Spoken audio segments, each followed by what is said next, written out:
సంపద సృష్టి. ఇది వెరీ ఇంపార్టెంట్.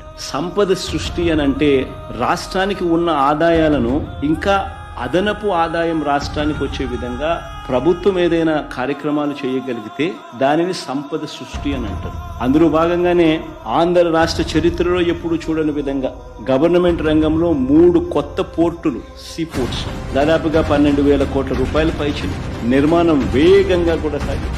దాదాపుగా ఒక పోర్టు అయితే 65%, మరో పోర్టు దాదాపుగా 30-40%, ఇంకొక పోర్టు దాదాపుగా 25-30% పూర్తి కూడా అయిపోయినప్పుడు ఈరోజు ఆ పోర్టులు కన్నా పూర్తవుతే ఈరోజు ఒక శ్రీశైలం కట్టాలని అంటే అప్పట్లో 900 కోట్లు 600 కోట్లు అయి ఉండొచ్చు.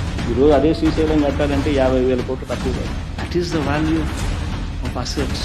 ఈ పోర్టులన్నీ రేపు పొద్దున లక్షల కోట్లకు వాల్యూస్ అవుతాయి. 17 కొత్త మెడికల్ కాలేజీలు, 5 మెడికల్ కాలేజీలు మా హయాంలోనే పూర్తయ్యాయి.